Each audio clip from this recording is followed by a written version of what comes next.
Hai Peace People, selamat datang di acara podcast Buku Tamu, Buka-bukaan Talenta Muda. Kali ini kita kedatangan tamu spesial TKS dari Sulawesi ya Pak ya? Sulawesi. Pak Waso, silakan Pak perkenalkan diri Pak. Oke, Assalamualaikum warahmatullahi wabarakatuh. Nama saya Baso Temenengah, akrabnya dipanggil Asop. Ya Asop. Paling senang dipanggil Perimakan. Perimakan? Iya. Artinya apa tuh Pak? Perimakan. Paling senang dipanggil Perimakan. Oh, Perimakan. Pergi makan. Saya kira apa Pak artinya? Oke. Kebetulan bertanggung jawab sebagai TKS untuk Sulawesi Selatan dan Sulawesi Tenggara. Cakupannya lumayan jauh ya Pak ya? Asli jauh. Jauh banget. Oke. Sebenarnya sih motivasi Bapak jadi TKS itu apa ya Pak? Sebenarnya sangat sederhana. Motivasi saya bergabung dengan TKS itu ingin berkontribusi untuk perbaikan TKM dalam pengelolaan usaha sehingga TKM-nya bisa sustainable dan mandiri. Oke. Sesederhana itu sih. Sederhana itu ya Pak ya. Apa kesan Bapak setelah mengikuti kegiatan pembekalan TKS di balai kami? Kesannya sebenarnya ya luar biasa program ini menurut saya. Bapak senang? Senang. Kalau nggak senang saya sudah lari. Oke. Kalau kesan terhadap teman-teman sendiri Pak, mungkin kan Bapak ketemu temen ada yang curhat, yang suka ngeluh lah atau apa gitu, yang semangat tempurnya tinggi lah, komentarnya atau kesan-kesannya seperti apa tuh Pak? Nah, teman-teman di TKS ini sebenarnya punya kelebihan masing-masing sih sebenarnya. Nah, kalau ini bisa diolah menjadi satu potensi yang bagus, menurut saya ini pengembangan jaringan yang bagus bagi saya sih. Oh gitu. Karena teman-teman TKS yang lain itu punya background yang berbeda-beda. Kalau misalkan apa sih yang dengar curhat kayak gitu, misalkan, aduh, saya bingung nih jadi TKS, sering-sering dengar nggak sih kayak gitu Pak?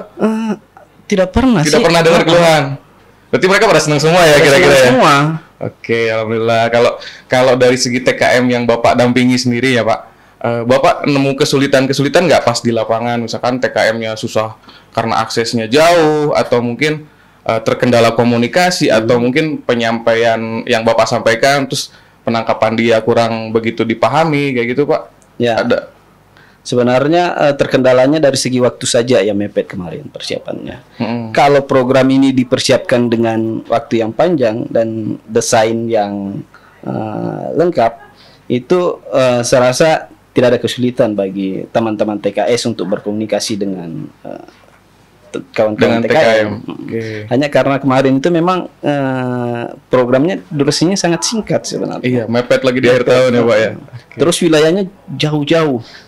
Jadi ya untuk berkomunikasi dengan kawan-kawan TKM ya semua media harus digunakan. Mau tatap muka langsung, mau kunjungan langsung, mau melalui online. Tapi ditemui semua kan Pak? Ditemui semua. Nggak ada yang nggak ditemui. Walaupun sebagian ditemui lewat online. Karena terkendala akses Iya, itu. Oke. Benar. Kalau selama pembekalan TKM di sini ada hal yang menarik nggak Pak, yang maksudnya jadi teringat terus gitu, yang jarang ditemui mungkin di pembekalan kementerian lain lah atau pembekalan kegiatan lain mungkin Pak? Iya, saya selama ini kan sering ikut dengan pembekalan-pembekalan. Beberapa program sih pernah terlibat. Salah satunya di program PAMSIMAS, program air bersih dari Kementerian PU. Tapi di Kementerian Tenaga Kerja ini pelatihannya itu sangat-sangat supel sebenarnya. Terus membangun keakraban dengan teman-teman TKS itu sangat-sangat luar biasa. Mengasihkan. Mengasihkan. Istilahnya sersan. Sersan apa tuh Pak? Serius tapi santai. Widih. Sersan bukan 3S ya Pak ya. Oke.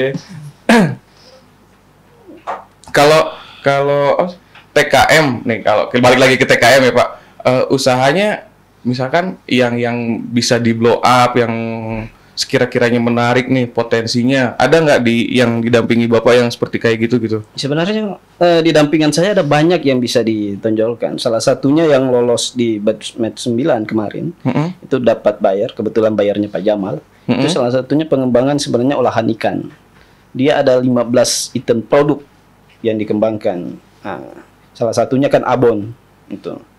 Nah, selain itu ada beberapa sih TKM potensial, tapi karena mungkin cara penyampaiannya di batch kemarin itu kurang ini, akhirnya mungkin belum ada kesempatan untuk lolos ke 33 TKM terbaik. Oh gitu. Tapi kalau sampai sekarang masih sering komunikasi, Pak? Masih. Berarti meskipun programnya udah putus, tapi komunikasi masih tetap jalan ya, Pak ya? Benar. Karena kenapa komunikasi harus selalu berjalan? Ini kan sebagian dari apa istilahnya jejaring itu adalah rezeki sebenarnya. Nah, jadi jangan bergerak dengan TKM hanya sebatas program sebenarnya.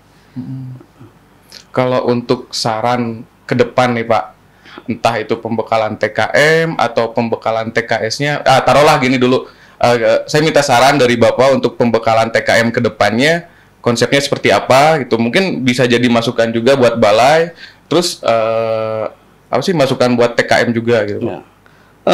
Kalau kita lihat pembekalan yang harusnya ini didesain bukan hanya sekali sebenarnya. Pembekalan itu materi dasar yang harus dilakukan, misalnya pengenalan program terkait dengan TKM lanjutan itu harus diperkuat. Nanti perlu didesain berikutnya ada peningkatan kapasitas lanjutan. Salah satunya misalnya bisnis plan diperkuat, sistem administrasi pelaporan, pengembangan jaringan. Itu mungkin biar lebih ini. Makanya kemarin waktu kita diskusi tentang modul lebih banyak mengarahkan ke situ sebenarnya. Oke. Kalau teman-teman TKM di Sulawesi sana terkendala di pelaporan juga nggak sih Pak? Kayak di berbagai daerah? Iya. Hampir rata-rata karena mungkin ya karena konsep pelaporan itu kan sangat ideal kemarin. Harus ada ini, artinya harus dikerja oleh profesional. Iya. Nah, sementara TKM kita kan banyak dari ya masih ini ada yang nggak semuanya. Jadi ke depan mungkin penting dipikirkan sistem pelaporan yang sederhana, tapi substansi pelaporannya masuk. Iya. Sehingga tidak terkendala dengan pelaporan. Mungkin itu jadi PR buat kita juga ke depannya agar bisa lebih simpel terus memudahkan bagi masyarakat juga ya Pak ya. Benar. Kalau untuk masukan terhadap pembekalan TKS ke depan apa Pak kira-kira? Ya sama sih sebenarnya. TKS itu jangan hanya dikasih pembekalan sekali. Penting di up pengetahuannya, di up skillnya, sehingga mungkin secara attitude-nya bisa berubah juga. Karena kalau bicara konsep pemberdayaan, istilahnya 3 ini harus jadi perhatian: pengetahuan, keterampilan, dan sikap. Ini. Nah, mungkin ya memang sikap itu kan susah untuk dirubah. Orang bisa paham, orang bisa terampil, tapi mungkin sikapnya ndak bisa ini. Jadi mungkin ya bukan hanya pertemuannya sekali, tapi mungkin penting dipikir ke depan. Nah, tapi ini lagi-lagi kembali ke konsep anggaran. Tapi kalau desainnya sudah di ini, anggarannya nanti bisa mengikut sebenarnya. Mungkin bisa didesain bahwa peningkatan kapasitas TKS dan TKM itu bisa berjenjang sebenarnya pembekalannya, terus bulan-bulan berikut, karena mungkin durasinya nanti akan panjang programnya. Lebih lama ya Pak ya. Jadi ada training lanjutan untuk mungkin menambah skill dari para TKS, sehingga TKS bisa lebih ini untuk mendampingi TKM. Gitu. Kalau segi dari misalkan kan Bapak wilayah cakupannya lumayan jauh tuh Pak. Agak kayak ngerasa keberatan nggak sih Pak dengan wilayah yang Sulawesi itu kan luas ya Pak ya. Misalkan kalau seumpamanya nih Bapak wilayah dampingannya cuma 1 kota, mungkin lebih enak gitu kan. Nah kalau sekarang kan 2 provinsi tuh. Sebenarnya sih nggak ada keberatan. Nggak ada. Karena enjoy aja gitu Pak. Personalnya ditanggung untuk mengunjungi. Iya. Sehingga mengalir saja. Kalau kriteria ideal tuh seorang TKS itu menurut Bapak yang seperti gimana sih Pak? Ya, TKS itu kan fungsi pendampingan ya. Fungsi motivator, fungsi fasilitator. Itu harus dimiliki oleh TKS dalam rangka mendampingi TKM. Karena kalau fungsi itu tidak ada, saya rasa nanti jadinya kayak ini bosnya TKM. Lebih ke koordinator jadinya ya Pak ya. Intervensinya sangat tinggi. Aduh. Jadi sebenarnya prinsipnya TKS itu harus jadi kawan dari TKM. Dari TKM. Kalau pesan-pesan untuk para TKS tahun 2021 ada yang mungkin ingin Bapak sampaikan, yang belum berkesempatan datang ke sini untuk ngobrol-ngobrol nih Pak? Nah, pesan-pesannya ya teman-teman TKS perlu meluangkan waktu untuk ngobrol dengan teman-teman podcast datang ke sini Pak. Ya, semoga sharing-sharing pengalaman lah. Karena sharing pengalaman, kata orang, ini kata orang ya, bukan kata saya. Ilmu semakin dibagi, itu semakin bertambah kita punya ilmu. Oke. Cukup. Mungkin itu aja Pak. Terima kasih atas kunjungannya ke Balai. Oke, terima kasih atas kunjungannya ke Balai, atas sesi ngobrol-ngobrolnya Pak. Semoga apa yang kita obrolin bisa jadi masukan, terus ada manfaat untuk para TKM atau TKS di 2022 nanti.